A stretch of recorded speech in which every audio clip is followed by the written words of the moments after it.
Good evening, viewers. Thank you for keeping it Cast TV and keeping it Planet Green, a program that informs and educates you on matters environment. This week, we are going to discuss about water. Specifically, we are going to discuss about the underground water. And we are privileged and lucky to have an expert when it comes to water. Karibu. Thank you, Faith. Yes. Thank you for having me. So maybe we can start by you telling us your name and where you work. Okay, my name is George Sanga. I work with the Kenya Water Partnership. I coordinate the country programs. And our main work is in integrated water resource management, which of course is the management of water and distribution in accordance with the set rules under the Water Act to power the various industries and other socioeconomic sectors of the country. Okay. So today we are discussing about water, specifically the underground water. What is it about underground water? What is underground water? Maybe you can simplify it to our people out there. Yeah. Yes, underground water actually, the term itself is self-explanatory to some extent, but it is the water that is stored in the ground, within the soil, or inside the pores, in the crevices of the rocks underground, beneath the surface. That's what we can refer to as underground water. As underground water. Yes. So when you talk about this resource, which is the underground water, what are some of the threats that are facing the underground water? Okay, the threats are, it can be seen from two perspectives, the natural and the man-made. The natural occur when the chemicals, the soils also have their own impurities. Chemicals such as manganese and iron can be absorbed into the underground water. And so when eventually this water is retrieved, it can be, unfit for human consumption. Also, man-made industries can also contribute invasive chemicals. And of course, also when you have an area where there's a large prevalence of septic tanks, for instance, and pit latrines, they can also pollute the groundwater. So there are many other pollutants, but most of them are actually to do with the man-made factors, the industries, the biological functions, and the way we dispose our waste can seep into the groundwater. You see, it contains more chemicals or pathogens than can be absorbed normally. So when eventually this water comes to the surface, you find that it's unfit for human use, and some of it may even be unfit for irrigation, depending on how concentrated the chemicals are. Okay. So lately we see that in areas like Naivasha and we have Eldoret, we have Mount Elgon, we see that like in Mount Elgon currently, people are complaining that there is no water underground. Even in Naivasha, the same thing is happening. Even we are going to look at that clip shortly.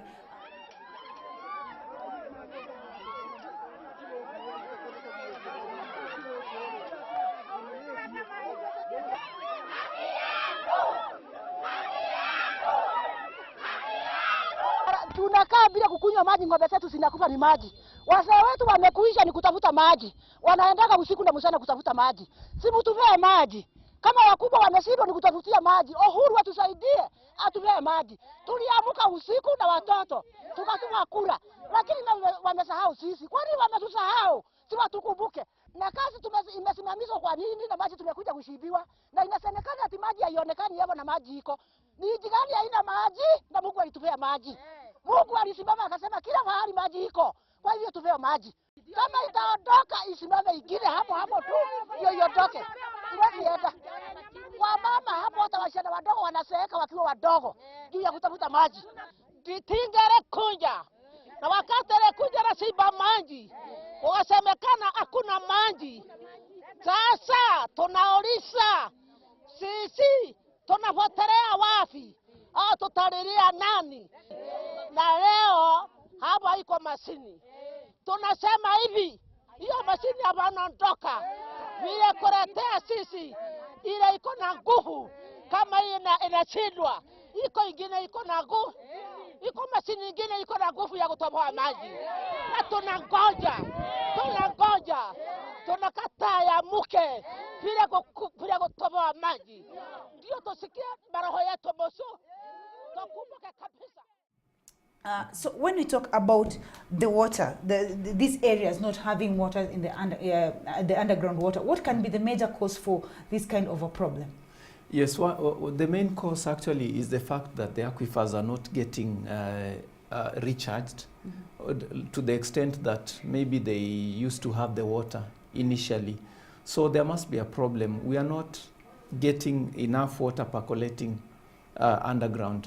And this could be due to factors such as deforestation, and it could also be due to the fact that in some areas the soil, the topsoil is getting washed away also, and so the rock formation that appears on the surface cannot let the water percolate. And also other factors such as diversion of water and so on. So there could be many factors, but the fact is that we need to be aware of the recharge capacity of our aquifers, and we need to keep track of that. So I think in this case, it is the aquifers which have held water for many years, perhaps thousands of years, could even be longer than that. The water has slowly been receding. It has slowly been used and without adequate recharge. So that's why we're experiencing such problems. And also probably the surface water is not enough to recharge the aquifers, because a lot of the recharge capacity of an aquifer depends also on the water that comes from the rain and that actually eventually ends up underground into the water. So can deforestation also be a factor for not for the aquifers not to be recharged? Yes, actually deforestation could be one of the major factors, because it's two ways that deforestation affects the aquifers. One, of course, in an area where there are forests, where there's a good tree cover, the transpiration is the one that actually causes the hydrological cycle to recharge. When the trees release, when they are breathing, so to speak, and this eventually gets to a point where it's cooled, forms the clouds, and the rain comes down. So where there are no trees, of course, you won't have enough rain to recharge not only the groundwater but also the surface water. Another way of looking at it is the trees themselves actually hold water. And every tree has water, and all the way down from the trunk to the roots to the leaves. So trees are like some kind of storage for water. Also, what can be seen and what cannot be seen underground. But when there are no trees, it means that this water just runs across the surface, and it cannot be slowed down enough, because trees also hold the topsoil in place, and they slow the running of water so that it can be able to seep into the underground and recharge the aquifers. So where there are no trees also, the ground is exposed. The soil is bare, and because soil also holds water. You can tell that when you dig a fresh shamba, you can see that the soil that comes from the other side, the bottom, is a bit moist. So where there are no trees, the sun beats very hard into the soil, and it actually makes some of that water that the soil is holding to evaporate. So trees play a major part, and deforestation can cause havoc. We've seen areas where the tree cover used to be, substantial, but depleted within a relatively short period of time. So that's one of the major factors that affect groundwater. Yeah, that's so stressful. If I hear about deforestation and if I look back at home and I see how people are cutting trees and they're cutting trees, they're burning charcoals, and at the end of the day, they need the underground water for for irrigation and for all the activities. I think it's devastating. Now, Yes. in the UNIA 24, I remember we were discussing something to do with climate change and feminism, and that thing really came out, and they said you can never disconnect a woman from matters climate change. And I don't know if it is the same when you talk of the underground water. I don't know if there's a connection, and I know there's a connection, by the way, but what is this connection between feminism and water? Wamama wanashindana na watoto wa mgongo. Ukiona mumama asi utaanza kusema ni gamia. Ni nini? Utusaidie. Saidieni sisi. Tusaidie. Ndio mama ako na shida. Yeah, I think when you say feminism, sometimes it sounds so aggressive, but I know. but actually, the water and climate issues are not gender neutral. It's a known fact that women are affected more by climate-related hazards and also water shortage. But when you look at the setup, the institutional setup, you find that there are very few women in decision-making positions in these the water institutions and other institutions related to climate change. So there's an aspect of the women being more vulnerable and yet not being adequately put in the forefront when it comes to the decision making. So this leaves them very vulnerable when such things happen. And also in the issue of groundwater, it still applies.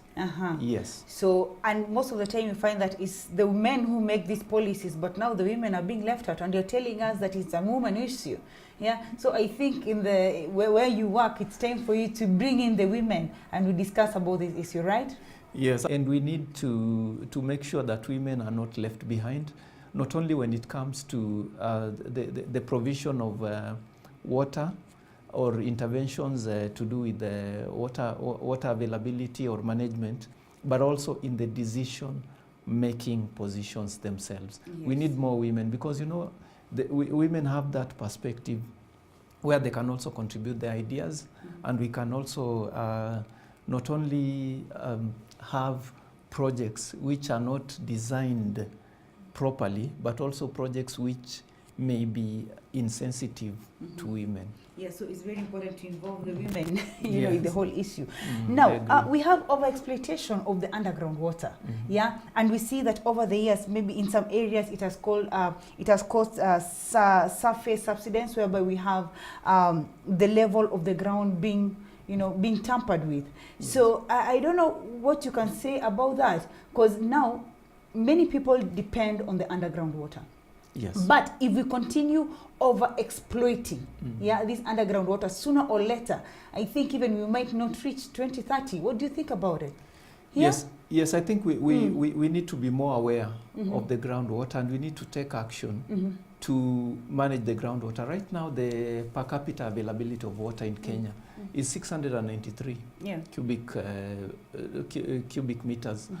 But the potential of the groundwater that we have, if we can keep track of that, and if we can tap into that, we can increase that even above the global threshold of 1,000, which is the minimum requirement.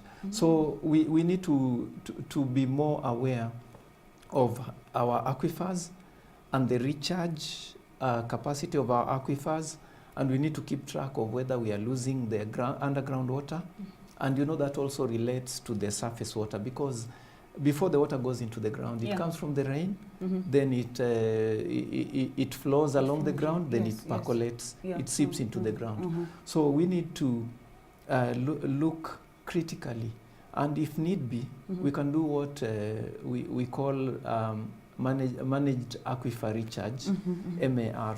This is where we can even dig some wells or create around the aquifers, or create man-made or artificial wetlands to store the water and enable it to seep into the ground. There are technical ways of doing that, but we need to be serious about that.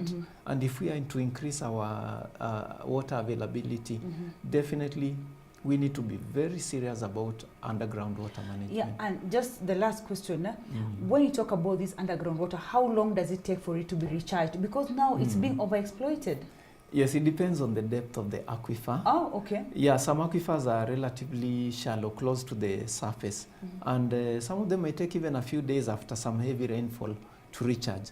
But there are aquifers which might take even hundreds of years to recharge, tens of years to recharge. And that's why we need to be very careful that we don't lose the groundwater, because once it goes, it is very difficult to recharge an aquifer where all the factors contributing to its recharge, for instance, like the issue of deforestation, which we have discussed previously, where all these factors come into play.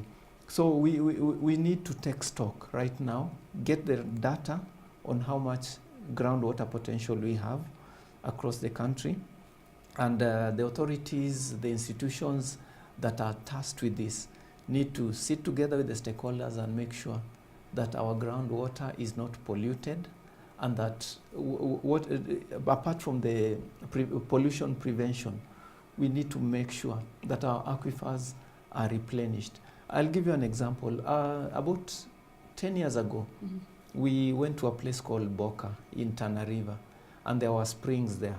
And the springs were being fed by an aquifer.